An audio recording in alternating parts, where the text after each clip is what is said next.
Olá, muito bom dia para você. Graças a Deus, feliz quarta-feira. Mais um dia, mais uma oportunidade poderosa que nós temos para tomar decisões, para fazer deste dia o melhor dia das nossas vidas até então. Você sabe, quarta e quinta-feira, projeto Casa Firme. Então, participe conosco a partir das 7 horas da manhã, com o culto do Homem Forte. Passamos durante todo o dia com cultos, orações e temas específicos para a sua família, porque é isso que nós precisamos. Fortalecer a família, fortalecer a identidade do homem, da mulher, das crianças, da unidade da família, do espiritual. Então, faça a sua parte, invista no espiritual, porque esse é o caminho para uma vida abençoada. Amém? Eu quero ler para você aqui a nossa mensagem de 2 Crônicas 29, do 1 em diante, que diz assim, ó. Ezequias tinha 25 anos quando começou a reinar, e reinou em Jerusalém por 29 anos. Sua mãe se chamava Abia e era filha de Zacarias. Fez o que era certo aos olhos do Senhor, preste atenção, como seu antepassado Davi.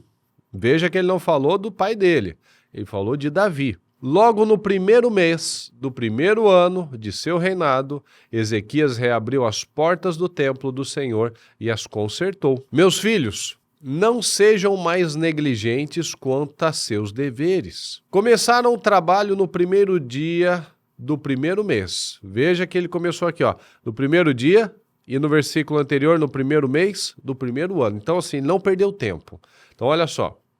Começaram o trabalho no primeiro dia do primeiro mês e em 8 dias haviam chegado à sala da entrada do templo do Senhor.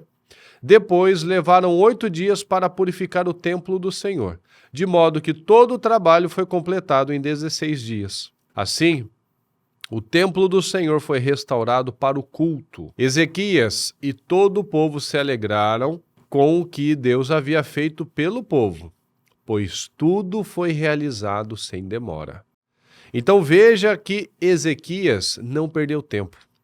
Ele fez não como os pais dele, como o pai dele havia feito, mas como Davi havia feito. Então, nós temos que aprender com esse exemplo desse homem, que ele não perdeu tempo na restauração do templo, porque estava um tempo de pessoas buscando muitos deuses, e ele entendeu, esse não é o caminho. O caminho é fazer como Davi fez. Davi foi um dos homens que nós reconhecemos, né, na palavra nos mostra isso, que o próprio Deus reconhece isso. Ele foi um homem que adorava o Senhor de verdade. Ele tinha uma disposição, um amor, uma dedicação, uma vontade, uma sede de estar na presença do Senhor. E Ezequias entendeu que esse era o caminho. E veja que ele não perdeu tempo. Foi no primeiro dia do primeiro mês do primeiro ano. Ele não esperou, não, vamos esperar, vamos ver, tal. Não. Assumir hoje. É hoje mesmo que a gente começa. É hoje mesmo que nós começamos a mudança, a limpeza do templo.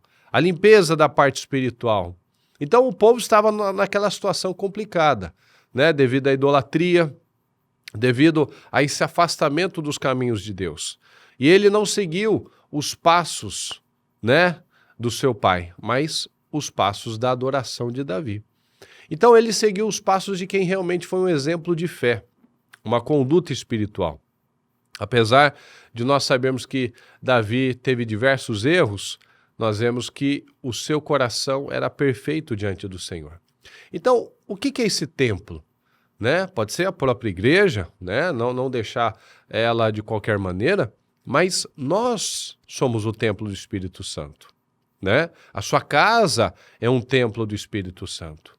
Então nós não podemos negligenciar os nossos deveres, o seu dever como homem, como marido, como esposa, como mulher, como filho, né? Como pai. Nós não podemos negligenciar as nossas responsabilidades. Então, muitas vezes, nós podemos começar a ver situações acontecendo na nossa casa, no próprio casamento, situações com os filhos, e nós temos que agir.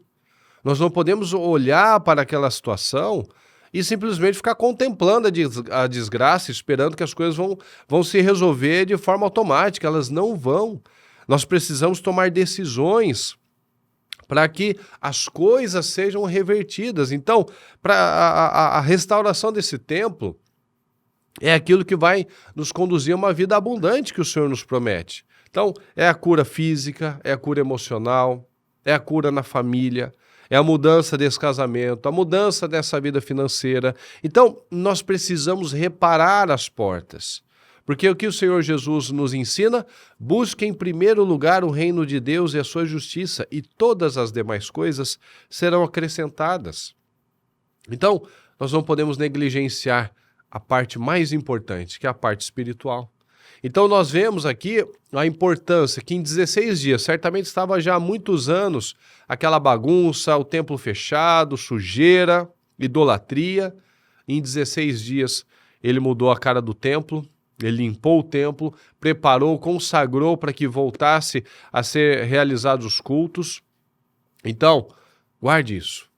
Nós somos o templo do Espírito. A sua casa é um templo do Espírito.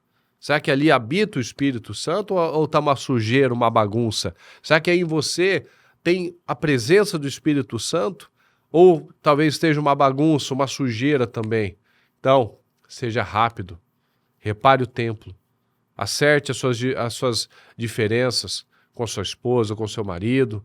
Acerte, trate a questão dos filhos, né? Ore com eles, oriente eles. Não é só botar de castigo, não é só brigar, gritar. Não. É a atitude certa. É ler a palavra, fundamentar, explicar. É ajustar as diferenças no casamento. Em tese, a gente sempre espera que a esposa quer o melhor para o marido quer o melhor para a esposa. Então, trabalha para acertar, trabalha pela restauração. A gente precisa parar de ser egoísta. Depois que a gente tem filho, a gente não pode mais ser egoísta. Depois que a gente casa, a gente não tem mais direito de ser egoísta, porque a nossa vida é para o outro. A nossa semente, nós estamos semeando na vida desses filhos, qual o exemplo que eles vão ter de homem, de mulher, de casamento, de ter uma família.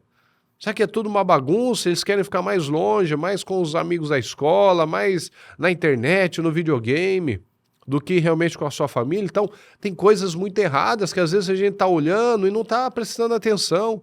Meu filho não quer conversar comigo, só fica lá no canto dele, e eu começo a achar, é coisa da idade, é coisa de adolescente. Não, tem muito mais que isso. O marido dorme um horário, a esposa dorme no horário, ninguém conversa, não dá um beijo, não... Tem coisa muito errada. Deixa ela pra lá, deixa ele com a chatice dele. Não aceita isso. Não aceita isso. Não começa a dar abertura para o mal, porque vai virar essa bagunça que nós vemos aqui. Estava uma bagunça, estava uma sujeira. Precisou limpar tudo, tirar a sujeira lá, tanto física quanto espiritual, purificar. Então, busca no Senhor de verdade. Não negligencie o seu dever como homem, o seu dever como mulher, como cristão. O cristão ele não tenta estar certo, não. O cristão ele faz o que precisa ser feito. Ele age em amor, ele é intencional. Ele não age como o mundo, tanto que o mundo está já nas trevas. E você? Você realmente é o que Jesus disse?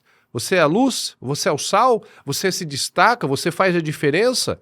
Você aparece no meio das trevas ou você faz parte das trevas? Então, reflita sobre isso. Será que você fala como todo mundo fala, xinga como todos xingam, briga, é ressentido como todos são? Ou você se destaca pelo seu equilíbrio, pela sua maturidade, pela sua atitude correta diante das situações? Então, não negligencie os seus deveres. A cura começa pelo templo.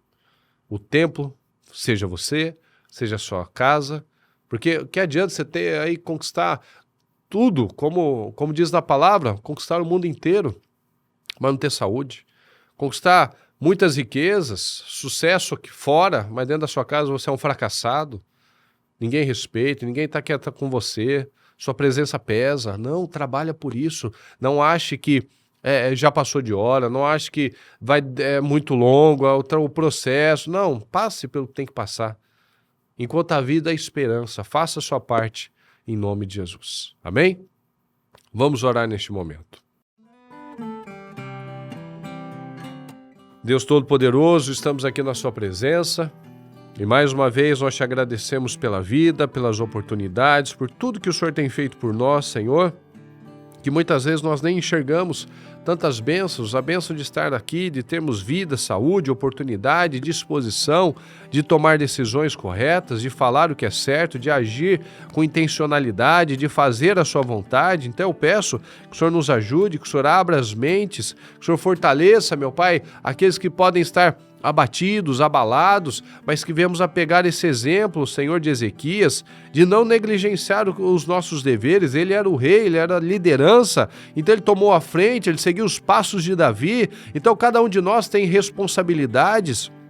Então, não cabe a esperar que o outro mude, mas eu mudo, eu faço o que eu tenho que fazer, sem esperar que o outro vá fazer a parte dele, porque a salvação, a semeadura, os resultados, é cada um que vai produzir os seus. Então cada um tem que fazer a sua parte. Então que tenhamos aqui homens e mulheres realmente comprometidos com a verdade, com a palavra, com a integridade, em nome do Senhor Jesus. É o que eu te peço e te agradeço, meu Pai, mais uma vez. Amém, amém e amém, graças a Deus.